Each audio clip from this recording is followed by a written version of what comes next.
Assalamualaikum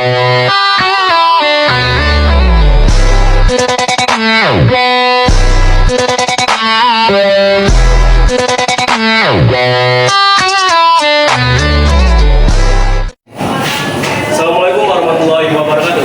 Sebelumnya saya Raditya Ramadan sebagai moderator dari kelompok 3. Kami akan membahas mengenai materi kelayakan investasi. Sebelum itu, teman-teman saya akan memperkenalkan diri terlebih dahulu. Saya di sini akan menjelaskan pengertian, ciri-ciri dan tujuan dari analisis kelayakan investasi. Mutia Hanifah, saya akan menjelaskan materi tentang manfaat analisis kelayakan investasi, perbedaan analisis kelayakan investasi dengan analisis investasi, dan pengertian analisis kelayakan kualitatif. Perkenalkan, nama saya Nur Hidayat. Di sini saya akan menjelaskan materi tentang tujuan analisis kualitatif, langkah-langkah melakukan analisis kualitatif, kemudian ciri-ciri analisis kualitatif. Perkenalkan, nama saya Pindi Mareta. Di sini saya akan menjelaskan kelebihan dan kekurangan analisis kualitatif serta pengertian dan tujuan analisis kuantitatif. Perkenalkan, nama saya Muhammad Aditya Ramadan. Di sini saya akan menjelaskan langkah-langkah analisis kuantitatif dan ciri-ciri analisis kuantitatif. Saya Raditya Ramadan akan membahas materi mengenai kelebihan dan kekurangan analisis kuantitatif. Kemudian saya pula akan membahas mengenai proyeksi keuangan. Di sini saya akan menjelaskan 6 metode penilaian investasi dan studi kasus serta cara penyelesaiannya. A. Pengertian analisis kelayakan investasi. Pengertian Indonesia sebagai investasi yaitu suatu penelitian dilakukan pada sebuah proyek, biasanya partisipasi apakah dapat dilaksanakan atau tidak untuk mencapai keberhasilan. Selain itu, analisis kelayakan investasi adalah tindakan yang dilakukan untuk mengetahui prospek proyek investasi yang mendasari pengambilan keputusan. B. Tujuan analisis kelayakan investasi. 1. Meningkatkan kejalan dan pengambilan keputusan yang lebih baik. 2. Meminimalkan risiko dan memaksimalkan pengembalian. 3. Mendapatkan pendanaan yang lebih mudah. 4. Meningkatkan efisiensi dan efektivitas proyek. 5. Meningkatkan kejelasan dan transparansi. C. Ciri-ciri analisis kelayakan investasi. 1. Sistematis dan tertutur. 2. Berbasis data dan informasi. 3. Kuantitatif dan kualitatif. 4. Multidisiplin. 5. Berfokus pada masa depan. 6. Menghasilkan rekomendasi. 7. Bersifat objektif. Manfaat analisis kelayakan investasi. 1. Meningkatkan kejalan dan pengambilan keputusan yang lebih baik. 2. Meminimalkan risiko dan memaksimalkan pengembalian. 3. Mendapatkan pendanaan yang lebih mudah. 4. Meningkatkan efisiensi dan efektivitas proyek. 5. Meningkatkan kejelasan dan transparansi. Perbedaan analisis kelayakan investasi dengan analisis investasi. Perbedaan utama. Tujuan analisis kegiatan investasi bertujuan untuk menentukan kualitas suatu proyek, sementara analisis investasi yang paling menguntungkan dari berbagai pilihan. Analisis data hasil berfokus pada suatu proyek, sementara analisis investasi berfokus pada berbagai pilihan investasi. Analisis kelayakan investasi kualitatif adalah proses pengevaluasian atau analisis terhadap suatu proyek investasi yang berfokus pada aspek-aspek finansial, non-reka atau kualitatif. G. Tujuan analisis kelayakan kualitatif. Untuk mengidentifikasi dan mengevaluasi risiko yang serta dampak potensial dari sebuah investasi terhadap berbagai faktor seperti lingkungan sosial dan operasional. Kemudian untuk memahami konteks yang lebih luas selain angka-angka seperti dinamika, pasar persaingan, dan faktor eksternal lainnya juga dapat mempengaruhi investasi. Kemudian untuk memahami bisnis yang lebih luas dan mengidentifikasi risiko-risiko di luar analisis kualitatif serta membuat keputusan yang lebih berkelanjutan. Kemudian H. Langkah-langkah melakukan proses kualitatif. Yang pertama ialah melakukan wawancara, yang kedua fokus grup atau bicarakan bersama atau analisis bersama, yang ketiga yaitu observasi atau pengamatan, yang keempat adalah analisis dokumen-dokumen eksternal dan internal. Kemudian yang terakhir adalah I. Ciri-ciri analisis kualitatif. Ciri-ciri analisis kualitatif yaitu non-numerik atau data yang dikumpulkan tidak dalam bentuk angka atau statistika. Kemudian deskripsi. Deskripsi adalah hasil analisis berupa deskripsi mendalam tentang fenomena yang diteliti. Kemudian holistik. Holistik adalah mempertimbangkan konteks dan hubungan antara komponen-komponen. Dan subjektif. Subjektif adalah peneliti terlibat langsung dalam mengumpulkan data dan analisis data. Kemudian yang terakhir ialah fleksibel. Fleksibel adalah desain penelitian dapat berubah selama proses pengumpulan data. J. Kelebihan dan kekurangan analisis kelayakan investasi kualitatif. Kelebihan: 1. Memungkinkan pemahaman mendalam tentang fenomena. 2. Dapat mengungkapkan nuansa dan kompleksitas. 3. Fleksibel dan dapat disesuaikan dengan konteks. Kekurangan: 1. Subjektif dan dapat dipengaruhi oleh bias peneliti. 2. Waktu dan biaya yang dibutuhkan relatif besar. 3. Sulit untuk generalisasi hasil. K. Pengertian analisis kelayakan investasi kuantitatif. Analisis kelayakan investasi kuantitatif adalah suatu metode penilaian proyek numerik dan model matematika yang bertujuan untuk mengukur secara objektif kelayakan suatu proyek dari segi finansial. L. Tujuan analisis kelayakan investasi kuantitatif. Analisis lebih objektif, evaluasi risiko, mengidentifikasi risiko finansial yang terkait dengan proyek seperti risiko tingkat suku bunga, risiko inflasi, dan risiko pasar. Perbandingan proyek. Langkah-langkah analisis kuantitatif. 1. Pengumpulan data. 2. Mengelola data. 3. Analisis statistik. 4. Interpretasi hasil. 5. Kesimpulan rekomendasi. Ciri-ciri analisis kuantitatif. 1. Adalah menggunakan data numerik. 2. Bersifat objektif dan dapat diukur. 3. Menggunakan statistik matematika. 4. Bertujuan untuk menguji hipotesis. 5. Menghasilkan kesimpulan yang dapat digeneralisasikan. Dua materi yang akan saya bahas yaitu mengenai kelebihan dan kekurangan analisis kuantitatif. Yang kedua, saya akan membahas mengenai proyeksi keuangan. Adapun kelebihan dari analisis kuantitatif yaitu yang pertama, analisis yang objektif, yang kedua, dapat diukur dan dibandingkan, dan yang ketiga, menghasilkan kesimpulan yang jelas. Kemudian, kekurangan analisis kuantitatif yaitu yang pertama, tidak dapat memberikan fenomena secara keseluruhan, yang kedua, terbatas pada data numerik, yang ketiga, dapat dipengaruhi oleh kesalahan dalam pengukuran. Baiklah, materi yang selanjutnya yaitu materi proyeksi keuangan. Dalam analisis kuantitatif, proyeksi keuangan adalah perkiraan atau gambaran keuangan di masa yang akan mendatang. Ada 3, yaitu yang pertama, laporan keuangan performa merupakan proyeksi laporan keuangan perusahaan setelah proyek dilaksanakan. Kemudian yang kedua, analisis break-even point merupakan untuk menentukan di mana mendapatkan proyek sama dengan biaya atau beban yang dikeluarkan oleh perusahaan. Kemudian yang ketiga, analisis nilai dan waktu untuk menghitung nilai secara bersih. Yang pertama, saya akan menjelaskan 6 metode penilaian investasi. 1. Net Present Value atau NPV yang memiliki definisi arus kas yang diperkirakan di masa yang akan datang yang didiskontokan pada saat ini. Net Present Value ini juga memiliki komponen-komponen, yaitu yang pertama, arus kas bersih tahunan, yang kedua, suku bunga, dan yang ketiga, jangka waktu.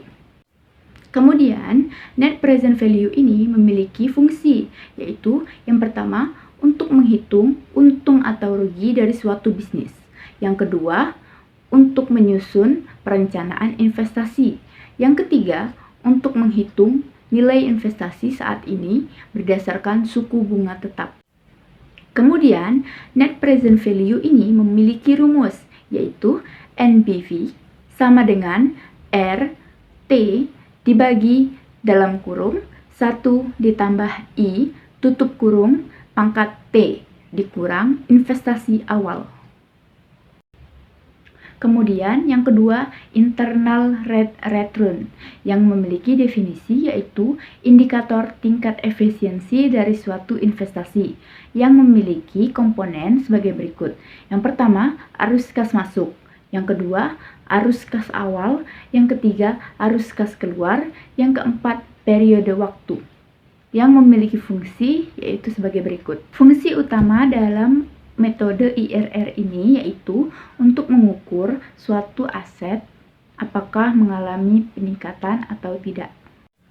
Kemudian untuk rumus internal return yaitu IRR sama dengan RL ditambah buka kurung NL dikali buka kurung RH dikurang RL tutup kurung dibagi NL dikurang NH, yang dimana RL adalah suku bunga lebih rendah dan RH adalah suku bunga lebih tinggi.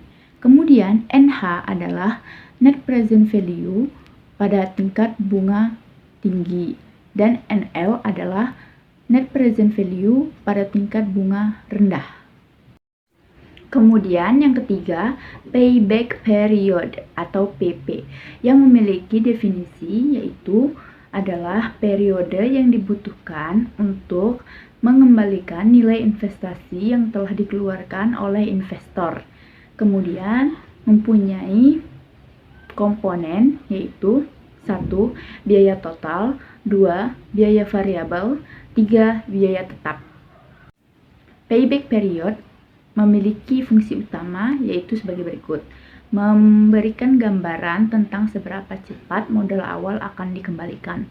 Kemudian, payback period memiliki rumus yaitu investasi awal dibagi arus kas dikali 1 tahun. Yang keempat yaitu profitability index yang memiliki definisi yaitu rasio hasil terhadap investasi dari suatu proyek yang diusulkan. Kemudian memiliki komponen-komponen yaitu 1. Aset, kedua modal, ketiga ekuitas, yang keempat pemasukan. Kemudian rumus dari profitability index yaitu nilai arus kas bersih dibagi nilai investasi. Fungsi utama dari profitability index yaitu mengukur daya tarik proyek atau investasi potensial untuk memandu pengambilan keputusan. Kemudian yang kelima yaitu Return on Investment atau ROI yang memiliki definisi yaitu salah satu indikator di bidang keuangan yang digunakan dalam pengevaluasian kinerja investasi. Kemudian memiliki komponen-komponen yaitu biaya dan pendapatan. Kemudian fungsi utama dari Return on Investment yaitu untuk mengetahui tingkat profitabilitas melalui perbandingan dana investasi dengan keuntungan yang didapat. Kemudian ada pun rumus dari return on investment ini yaitu keuntungan bersih dibagi investasi awal dikali 100%. Dan yang keenam atau yang terakhir yaitu average rate of return yang memiliki definisi yaitu persentase kenaikan atau penurunan dari suatu investasi terhadap periode tertentu yang memiliki komponen-komponen yaitu pendapatan, investasi awal, pendapatan kuat, pendapatan lemah, dan arus kas yang didiskontokan. Fungsi utama dari average rate of return ini yaitu memberikan fleksibilitas untuk menentukan kapan harus mengubah investasi menjadi uang tunai. Adapun rumus dari average rate of return ini yaitu jumlah laba bersih per tahun dibagi modal awal. Contoh studi kasusnya yaitu perusahaan 7 People telah melakukan survei sebesar 50 juta yang menghasilkan data tren penggunaan komputer yang akan berjalan selama 5 tahun ke depan. Biaya investasi untuk produk komputer hanya 250 juta. Hitung NPV jika tingkat diskonto sebesar 15% dengan asumsi tahun pertama akan menghasilkan 100 juta, tahun kedua akan menghasilkan 100 juta, tahun ketiga akan menghasilkan 100 juta, tahun keempat akan menghasilkan 100 juta, dan tahun kelima akan menghasilkan 100 juta. Penyelesaiannya yaitu 15% dari rumus NPV yaitu R T dibagi buka kurung 1 ditambah I tutup kurung pangkat T dikurang investasi awal. Kemudian R1 dibagi buka kurung 1 ditambah I tutup kurung pangkat 1 ditambah R2 dibagi buka kurung 1 ditambah I tutup kurung pangkat 2 ditambah R3 dibagi buka kurung 1 ditambah I tutup kurung pangkat 3 ditambah R4 dibagi buka kurung 1 ditambah I tutup kurung pangkat 4 ditambah R5 dibagi buka kurung 1 ditambah I tutup kurung pangkat 5. Kita masukkan nominal yang ada dalam soal ke dalam rumus yang kita punya, yaitu 100 juta dibagi buka kurung 1 ditambah 0,15 tutup kurung pangkat 1 ditambah 100 juta dibagi buka kurung 1 ditambah 0,15 pangkat 2 ditambah 100 juta dibagi buka kurung 1 ditambah 0,15 tutup kurung pangkat 3 ditambah 100 juta dibagi buka kurung 1 ditambah 0,15 tutup kurung pangkat 4 lalu ditambah 100 juta dibagi buka kurung 1 ditambah 0,15 tutup kurung pangkat 5 kemudian dikurang dengan 300 juta lalu hasilnya yaitu 86.521,73 ditambah 75.914.366,72 ditambah 65.751.623,24 rupiah ditambah 50.175.324,55 rupiah ditambah 49.717.673,52 rupiah lalu dikurang 300 juta. Hasilnya sama dengan 35.215.509,76 rupiah. Lalu untuk tingkat 20% yaitu sama seperti yang tingkat 15%. R1 dibagi buka kurung 1 ditambah I tutup kurung pangkat 1 ditambah R2 dibagi buka kurung 1 ditambah I tutup kurung pangkat 2 ditambah R3 bagi buka kurung 1 ditambah I tutup kurung 3 pangkat 3 ditambah R4 dibagi buka kurung 1 ditambah I tutup kurung 4 ditambah R5 dibagi buka kurung 1 ditambah I tutup kurung pangkat 5. 100 juta dibagi buka kurung 1 ditambah 0,2 tutup kurung pangkat 1 ditambah 100 juta bagi buka kurung 1 ditambah 0,2 tutup kurung pangkat 2 ditambah 100 juta dibagi buka kurung 1 ditambah 0,2 tutup kurung pangkat 3 ditambah 100 juta dibagi buka kurung 1 ditambah 0,2 tutup kurung pangkat 4 ditambah 100 juta dibagi buka kurung 1 ditambah 0,2 tutup kurung pangkat 5 dikurang 300 juta. Hasilnya yaitu 83.333.333,33 ditambah 69.444.444,44 rupiah ditambah 50.870.370,37 rupiah ditambah 48.225.308,64 rupiah ditambah 40.187.757,20 rupiah dikurang 300 juta. Hasilnya sama dengan minus 938.786,2 rupiah. Lalu kita masukkan ke dalam rumus IRR, yaitu sama dengan IRR sama dengan RL ditambah buka kurung NL dibagi NL dikurang NH dikali buka kurung RH dikurang RL tutup kurung.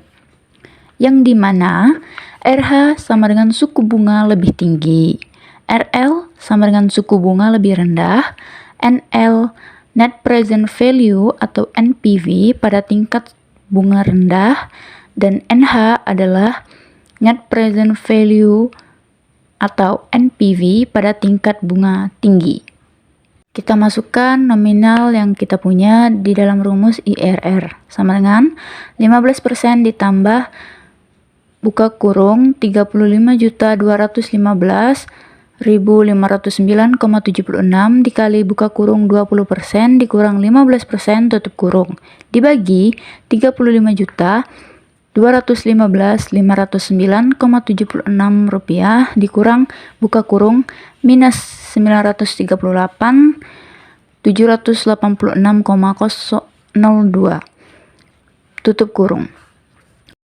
15% ditambah 35.215.509,76 dikali 0,05 tutup kurung dibagi 35.215.509,76 ditambah 938.786,02 tutup kurung. 15% ditambah buka kurung 1.768.775,48 rupiah dibagi 36.154.295,78 rupiah sama dengan 15% ditambah buka kurung 0,0487 tutup kurung sama dengan 15% ditambah 4,87% sama dengan 19,87%. Jadi, investasi ini layak dilaksanakan karena keuntungan lebih tinggi dari tingkat diskonto. Selain itu, menunjukkan hasil yang positif dan memenuhi kriteria kelayakan. Demikianlah video presentasi kami mengenai analisis kelayakan investasi dari kelompok 3. Kami akhiri. Wassalamualaikum warahmatullahi wabarakatuh.